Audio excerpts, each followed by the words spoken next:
Hello friends, स्वागत है आपका। आज का वीडियो जो है बहुत इंपॉर्टेंट होने वाला है, क्योंकि इस वीडियो के अंदर 10th और 12th के जो स्टूडेंट्स है उनके लिए, दोनों के लिए बराबर रूप से क्या है इंपॉर्टेंट यहाँ पे टॉपिक्स लिए गए हैं।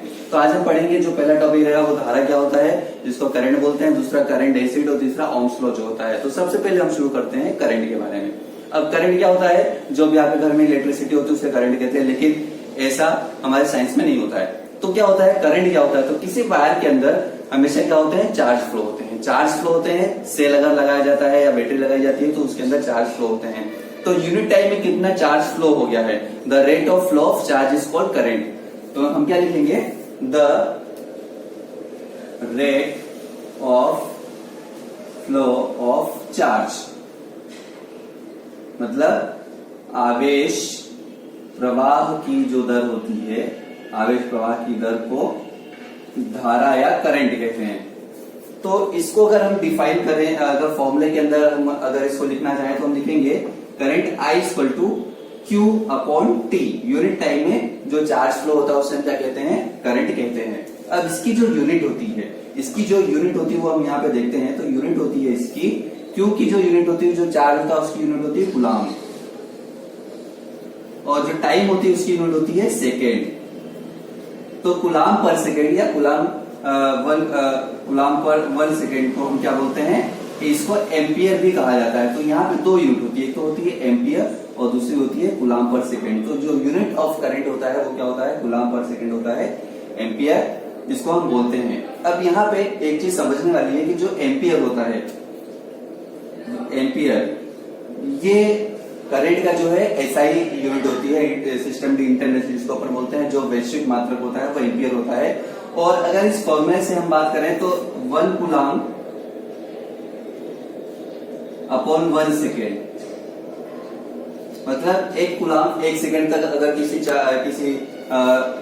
के अंदर फ्लो हो जाता है, अगर किसी कंडक्टर के अंदर फ्लो हो जाता है, तो हम कहते हैं कि वहां पर जो चार्ज होता है वो क्या होता है, जो करंट होता है वो क्या होता है, 1 एम्पियर होता है। इसको हम क्या करते हैं, यहाँ पे अप्लाई कर देते हैं, ये V, ये I, और ये क्या हो गया, यहाँ पे रेजिस्टेंस जो होता है वो करंट यहाँ पे फ्लो हो रहा है, इसकी डायरेक्शन ये होती है।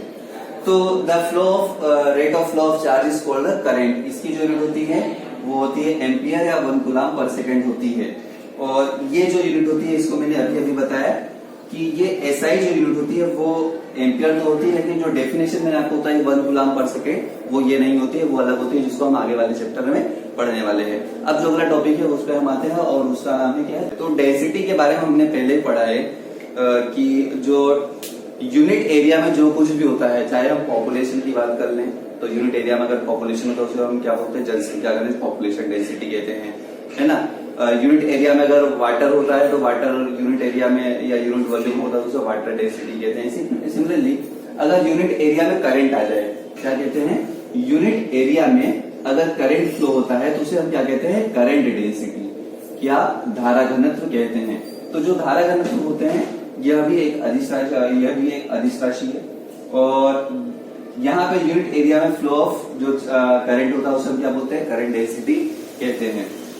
इसको अपन ए भी कभी कभी I इक्वल टू एस भी लिखा जाता है, I अपॉन एस भी लिखा जाता है। एस भी क्या होता है, जो एक स्पेशल एरिया होता है वो यहाँ पे हम लिख सकते हैं, बट हम एरिया को ऐसे जानते हैं, इसलिए क्या लिखेंगे, इससे लिखेंगे। अब यहाँ पे जो करंट डेंसिटी होती है उसका जो मात्रक होता है वो क्या होता है, तो हम जानते हैं कि जो करंट होता है इसका जो मात्रक होता है वो होता है एम्पियर। क्या होता है, एम्पियर होता है। और ये जो क्षेत्रफल होता है, यहाँ पे जो एरिया उसका जो यूनिट होती है मीटर स्क्वायर। तो यहाँ पे जो करंट डेंसिटी हुई, इसकी जो यूनिट होती है एम्पियर अपॉन मीटर स्क्वायर होती है, और इसको हम क्या कह सकते हैं, ऐसा लिख सकते हैं, इसकी यूनिट करंट डेंसिटी की जो यूनिट होती है एम्पियर पर मीटर स्क्वायर होती है। और I equal to Q upon T भी होता है। हम जानते हैं I इक्वल टू क्या होता है, Q अपॉन T भी होता है। तो ये Q upon T upon A। तो हम ये कह सकते हैं कि J इक्वल टू क्या होता है, Q upon A T। Q upon A T भी क्या होता है, यहाँ पे करंट डेंसिटी हम इसको ले सकते हैं, क्योंकि Q अपॉन A क्या हो जाएगा आपका, यहाँ पे धारा हो जाती है, और जो T होता है Q upon A, sorry I upon Q upon ये, हाँ चल ठीक है, J इक्वल टू ये जो होता है, ये फॉर्मूला भी क्या होता है, हम यूज करते हैं धारा घनत्व की जगह। तो धारा घनत्व क्या होता है? एकांक क्षेत्रफल में प्रवाहित धारा, the current flow in a unit area, current flow in unit area, current flow in unit area, एकांक क्षेत्रफल से प्रवाहित धारा क्या होती है? आपकी करंट डेंसिटी या धारा घनत्व कहलाती है। अच्छा, ये चीज हमने सीखी, या आगे वाले टॉपिक में ये याद रखना, ये वाले फॉर्मूले जो मैंने आपको बताया है ये तुरंत आपको काम आने वाले हैं, तो इनको अच्छे से याद रखना, आगे जो टॉपिक आने वाला है उसके अंदर काम आएगा। तीसरा, ओम्स लॉ। आप ओम्स लॉ का सबसे पहले इंट्रोडक्शन 8th क्लास में पढ़ चुके हैं, लेकिन यहाँ पे 10th क्लास में थोड़ा सा आगे बढ़ते हैं, वहां पे सिर्फ डेफिनेशन मिली, क्योंकि यहाँ पे क्या होता है, ओम्स लॉ क्या होता है वो देख लेते हैं। तो क्या होता है कि जब भी किसी कंडक्टर के अंदर करंट फ्लो होता है तो उसके एंड्स पर हमें क्या लगाना पड़ता है? पोटेंशियल लगाना पड़ता है। क्या लगाना पड़ता है? पोटेंशियल लगाना पड़ता है। और इससे क्या होता है, यहाँ पे करंट फ्लो होने लगता है। अच्छा, करंट की जो डायरेक्शन होती है प्लस से माइनस की होती है, तो इलेक्ट्रॉन इधर से इधर क्या करेंगे? मूव करेंगे। तो इसके अक्रॉस अगर मैंने पोटेंशियल यहाँ पे अप्लाई किया है और इस का रेजिस्टेंस, ये जो हमने कंडक्टर ले रहा है उसका रेजिस्टेंस क्या है? R है, और इसके अंदर करंट जो फ्लो हो रहा है वो I है, तो VI और R जो पोटेंशियल डिफरेंस करंट और जो R है उसके बीच में क्या रिलेशन? तो उसके बीच में रिलेशन ये होता है कि जो पोटेंशियल होता है वो प्रोपोर्शनल टू I होता है, V प्रोपोर्शनल टू क्या होता है? I होता है ना। जो आवेश इसके अंदर प्रवाहित, उसके कारण जो धारा प्रवाहित हो रही है, धारा किसके समानुपाती होती है?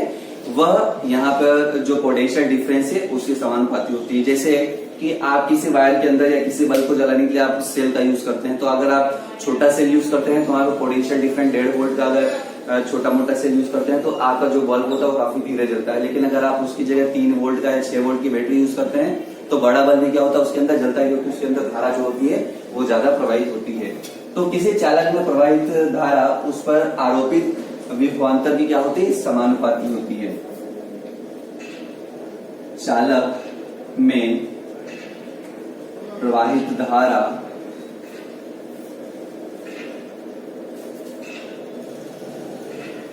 चालक पर आरोपित विभवांतर पोटेंशियल डिफरेंस के समानुपाती होती है, या फिर हम कह सकते हैं potential difference across a conductor is directly proportional to the current through the conductor। तो ये V प्रोपोर्शनल टू I जो होता है ये क्या होता है? ओम्स का नियम, ओम्स लॉ होता है। अब यहाँ पे क्या होता है? V को जब हम रिमूव आउट करते हैं तो R एक क्या होता है? यहाँ पे एक प्रोपोर्शनल कांस्टेंट लगता है, समानुपाती नियतांक लगता है, जिसे हम चालक का क्या कहते हैं? प्रतिरोध कहते हैं। और इस R की वैल्यू अगर मैं निकालूं तो R equal to V upon I होता है। ये जो होता है इसे हम क्या बोलते हैं? प्रतिरोध। किसका प्रतिरोध बोलते हैं? ये कंडक्टर का प्रतिरोध, रेजिस्टेंस। अब ये प्रतिरोध क्या होता है? तो क्या होता है जब भी हम रास्ते पे चलते हैं तो क्या होता है, जिस प्रकार से रास्ते पर स्पीड ब्रेकर होते हैं जो हमारी गति में अवरोध डालते हैं, हमारी गाड़ी को हमें कम करना पड़ता है या साइकिल को ब्रेक लगाना पड़ता है, कार को ब्रेक लगाना पड़ता है। तो जिस प्रकार से रास्ते में जाते समय बीच में स्पीड ब्रेकर्स होते हैं, ऑब्स्टेकल जो होते हैं जो रास्ते के अंदर इस फ्लो या चलने में या गति करने में प्रतिरोध उत्पन्न करते हैं या अवरोध उत्पन्न करते हैं, उसी प्रकार जब भी कोई चार्ज क्या होता है किसी कंडक्टर के अंदर फ्लो होता रहता है तो जो इलेक्ट्रॉन्स होते हैं, इलेक्ट्रॉन्स के बीच में भी जो प्रतिरोध उत्पन्न होते हैं, जो अवरोध उत्पन्न हो जाता है, वही अवरोध ही क्या होता है? वो चालक का प्रतिरोध कहलाता है। ये जो रेजिस्टेंस होता है ये V proportional to V upon I होता है। अगर यहाँ पे करंट ज्यादा होगा तो उसका प्रतिरोध क्या होगा? अच्छा, V अपॉन I जो होता है ये रेशनल नंबर्स होते हैं। इनका जो अमाउंट होता है वो R के क्या होता है, मतलब इनका जो प्रोपोर्शन होता है वो R के इक्वल होता है।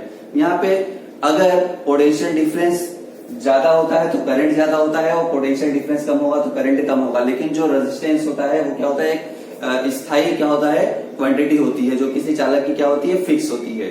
और किसी पर्टिकुलर चालक की अगर हम बात करते हैं फिक्स होती है, उसको कम ज्यादा भी किया जा सकता है, अलग अलग कंडीशन में उसको कम ज्यादा भी किया जा सकता है।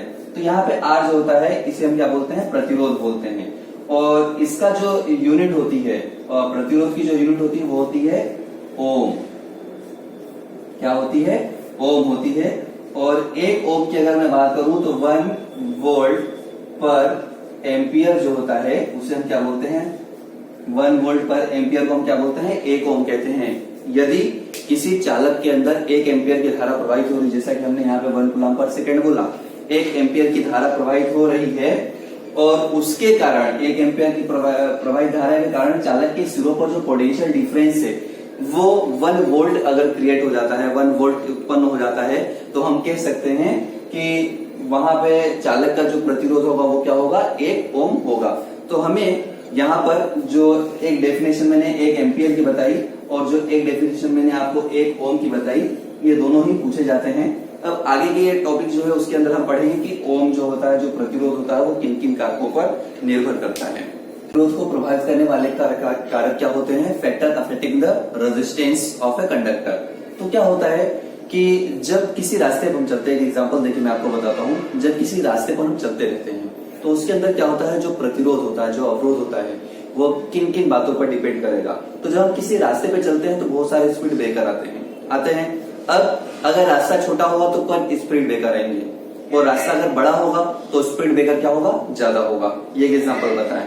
इसी प्रकार जब करंट फ्लो होता है किसी वायर के अंदर, तो वायर की जो लेंथ होती है वह भी क्या होती है, उसके रेजिस्टेंस को अफेक्ट करती है। मतलब जो रेजिस्टेंस जो होता है किसी भी कंडक्टर का वो प्रोपोर्शनल टू एल मतलब लेंथ ऑफ वायर।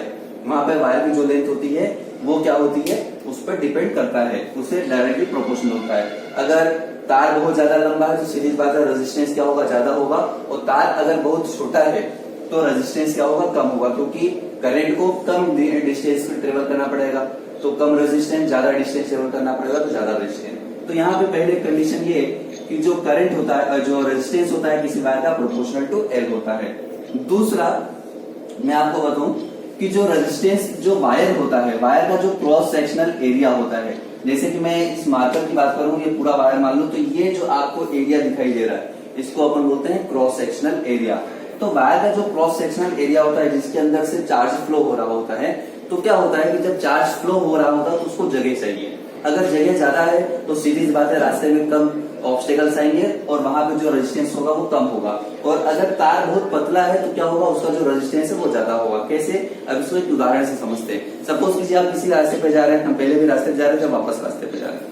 अब वापस रास्ते पे जा रहे हैं तो अगर हम हाईवे पे चलते हैं तो क्या होता है, बहुत चौड़ी सड़क होती है, आराम से रुकने की जरूरत नहीं पड़ती, साइड से निकाल देते हैं गाड़ी, है ना। लेकिन अगर किसी गली के अंदर हम उसी स्पीड से गाड़ी चलाना हो तो नहीं चला पाएंगे, क्योंकि रास्ते के अंदर बहुत सारे ऑब्स्टिकल्स आ सकते हैं, किसी के दरवाजा, किसी की खिड़की, किसी के सामने पत्थर, कम जगह में काफी रास्ते में कुछ भी आ सकता है। उसी प्रकार अगर वायर के अंदर करंट फ्लो हो रहा है, उसके अंदर चार्ज फ्लो हो रहा है, तो चार्ज अगर वायर ज्यादा मोटा होगा, उसका क्रॉस सेक्शनल एरिया ज्यादा होगा तो रेजिस्टेंस कम हो जाएगा, और अगर रास्ता कम होगा तो रेजिस्टेंस क्या होगा, ज्यादा, प्रतिरोध ज्यादा बढ़ जाएगा। तो यहाँ पे क्या होता है, जो प्रतिरोध होता है, जो R होता है, वो प्रोपोर्शनल टू 1/A होता है। 1/A मतलब अगर क्रॉस सेक्शनल एरिया तार मोटा है तो रेजिस्टेंस कम, और तार पतला है तो रेजिस्टेंस क्या हो जाएगा, ज्यादा हो जाएगा, क्योंकि उतने ही चार्जों को उतने कम एरिया में से फ्लो आउट होना पड़ता है, और फ्लो आउट होने के लिए उसे क्या पड़ेगा, धीरे धीरे सभी को पास होना पड़ेगा, तो वहां पर रेजिस्टेंस बढ़ जाएगा। तो इसको अगर हम समराइज करें तो यहाँ पे हमको R प्रोपोर्शनल टू L/A दिखाई दे रहा है। तो R प्रोपोर्शनल टू L/A जो होता है, ये प्रतिरोध को प्रभावित करने वाले कारक होते हैं। एक तो होता है लेंथ ऑफ वायर, जिसको हम बोलते हैं तार की लंबाई, लंबाई, और दूसरा प्रतिच्छेद काट क्षेत्रफल। ये जो क्रॉस सेक्शनल एरिया होता है जिसको हम बोलते हैं cross sectional area, cross sectional area बोलते हैं। अब ये जो होता है, ये जो दोनों फैक्टर्स होते हैं ये प्रतिरोध को प्रभावित करते हैं, रेजिस्टेंस को क्या करते हैं, अफेक्ट करते हैं। ये दोनों फैक्टर्स होते हैं, ये आपसे एग्जाम में पूछ लिया जाता है, इसलिए आपको अच्छे से मालूम होना चाहिए। अब इसके आगे थोड़ा सा हम और बढ़ते हैं। अगर इस प्रोपोर्शनल का साइन हटाता हूं तो ये क्या हो जाएगा, यहाँ पे एक प्रोपोर्शनल का साइन लग जाएगा, ये हो जाएगा L अपॉन A और ये हो जाएगा R। तो R equal to L upon A। यहाँ पे ये जो होता है रो, इसको हम बोलते हैं विशिष्ट प्रतिरोध, विशिष्ट प्रतिरोध या प्रतिरोधकता, प्रतिरोधकता कहते हैं इसको। अपन बोलते हैं स्पेसिफिक रेजिस्टेंस। अगर मैं स्पेसिफिक रेजिस्टेंस की बात करूं, ये चीज अच्छे से याद रखना है, ये क्या बोला जाता है स्पेसिफिक रेजिस्टेंस। अगर मैं रो की बात करूं तो ये हो जाएगा RA अपॉन L हो जाएगा। तो यहाँ जो RA अपॉन L है वो क्या है, स्पेसिफिक रेजिस्टेंस है। अब मैं कहूं कि अगर किसी वायर का जो एरिया है वो 1 मीटर स्क्वायर है और उसकी जो लेंथ है वो 1 मीटर है, तो वहां पे जो रो होगा वो क्या हो जाएगा, R हो जाएगा। रो किसके बराबर हो जाएगा, R के बराबर हो जाएगा। मतलब कि अगर मैं 1 मीटर लेंथ का अगर कोई वायर लेता हूँ, 1 मीटर लंबा कोई तार लेता हूँ, उसका cross sectional area 1 metre square हो, तो उस समय उस तार का जो प्रतिरोध होगा वही क्या होगा, उस तार की प्रतिरोधकता कहलाएगी। तो यहाँ पे ये चीज जो मैंने आपको बताया कि A equal to 1 metre square and L equal to 1 metre, then rho equal to क्या हो जाएगा, R हो जाएगा। तो ये जो चीज है विशिष्ट प्रतिरोध या प्रतिरोधकता जो है ये अच्छे से आपको समझ में आनी चाहिए। तब इससे ही रिलेटेड हम और आगे बढ़ते हैं। अब क्या होता है, यहां पे हम देखते हैं हमने क्या लिखा, rho equal to RA upon L लिखा है ना। अब R क्या होता है, तो R होता है V upon I। Rho equal to हमने लिखा R equal to V upon I और इंटू A अपॉन यहाँ पे हो गया आपका L। तो रो इक्वल टू ये हो गया V A अपॉन I, ये I नीचे आ जाएगा और ये हो जाएगा आपका L। तो V अपॉन I जो होता है, V अपॉन I तो हमने पढ़ा है equal to V upon V upon I नहीं, या तो हो गया V into A upon L into I। तो हमने इससे पहले जो आपको एक टॉपिक बताया था धारा घनत्व के बारे में, दो चीजें यहाँ लिखता हूं मैं। एक होता है धारा घनत्व, धारा घनत्व जिसको हम बोलते हैं करेंट डेंसिटी। करेंट डेंसिटी जो हमने पढ़ा था क्या होता है, J equal to I upon A होता है। क्या होता है, I अपॉन A होता है। दूसरा ये जो मैंने आपको बताया V upon L, equal to V upon L। तो ये जो दोनों चीजें हैं ये अगर मैं यहाँ पे क्या करूं, अप्लाई करूं, तो V अपॉन L की जगह मैं क्या लिख सकता हूँ, E लिख सकता हूँ। तो यहाँ पे हो गया आपका रो इक्वल टू, यहाँ पे हो जाएगा V अपॉन L को मैंने लिख दिया, इस पूरे को मैंने लिख दिया E, और A upon I upon A को J लिख सकता हूँ, तो A अपॉन I को क्या लिख सकता हूँ, यहाँ पे J लिख सकता हूँ। तो ये जो चीज आपको लिखा है रो E इक्वल टू ये हो जाएगा रो J। ये बहुत ही इंपॉर्टेंट टॉपिक है आपकी 12th क्लास के लिए। अब वो क्या चीज है कि इसे हम कहते हैं धारा घनत्व के पदों में, धारा घनत्व के पदों में ओम का नियम, ओम का नियम धारा घनत्व के पदों में। Ohm's law in the form of current density, Ohm's law in the form of current density इसको अपन बोलते हैं।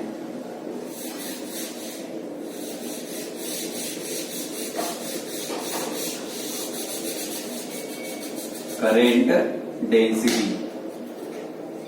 तो ये बहुत ही इंपॉर्टेंट पॉइंट है, ये आपको अच्छे से याद होना चाहिए। Rho equal to E equal to rho J होता है।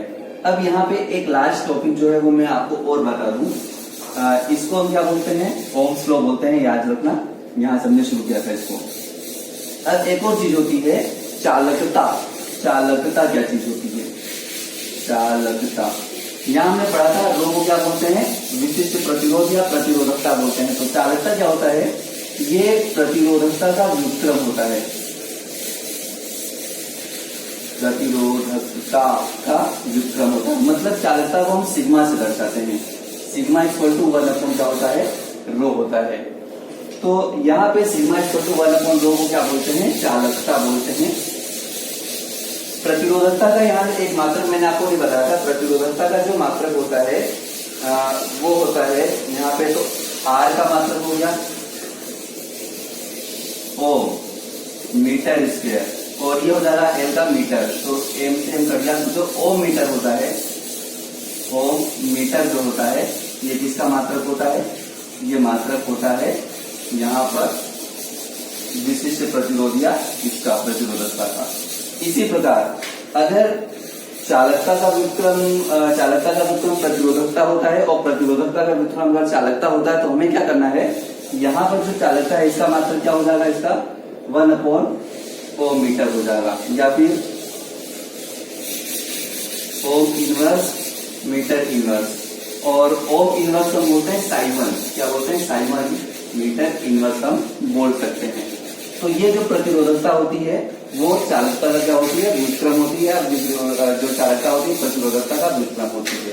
तो हमारा जो प्रतिरोधकता का वो ये था, यहाँ पे जो ओम ये जो आएगा, ये सिग्मा इक्वल टू हो जाएगा आपका L/RA, L/RA जो होगा वो क्या हो जाएगा आपका यहाँ पे चालकता का फॉर्मूला हो जाएगा। और दूसरा एक और चीज यहाँ पे बस लास्ट में मैं आपको बता देता हूँ, वो ध्यान देना कि ये जो यहाँ पे रो है, ये यहाँ पे जो आपको रो दिखाई दे रहा है, इसको अगर मैं लिखना चाहूँ, यहाँ पे लिख देता हूँ मैं,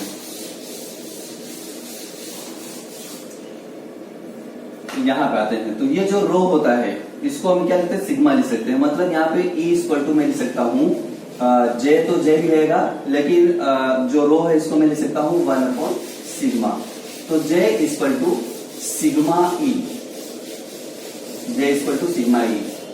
ये भी क्या है, बहुत ही आईएमपी फॉर्मूला है। तो ये जो मैंने आपको बताया यहाँ पे, एक तो ये फॉर्मूला, एक ये वाला फॉर्मूला, एक ये वाला फॉर्मूला और एक ये वाला फॉर्मूला, ये सारी जो फॉर्मूले हैं और ये वाला फॉर्मूला, यहाँ मैं सभी को एक अलग ही बॉक्स में बना देता हूँ। एक तो ये वाला फॉर्मूला जो आपका हो गया, एक ये वाला जो फॉर्मूला आपका हो गया, ये वाला एक फॉर्मूला मैंने आपको बताया, और ये दोनों तो बहुत ही इंपॉर्टेंट फॉर्मूले हैं, इन दोनों को अच्छे से याद रखना।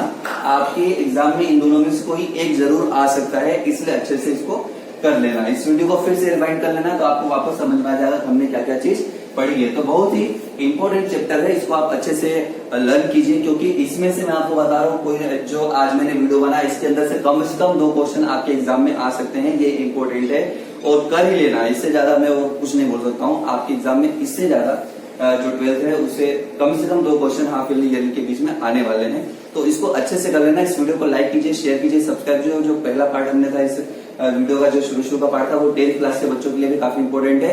तो लाइक शेयर सब्सक्राइब करते रहिए, हमें मोटिवेट करते रहिए। आप मोटिवेट करेंगे तो हम आपके लिए और वीडियो बनाने की कोशिश करते रहेंगे और अच्छे वीडियो बनाएंगे।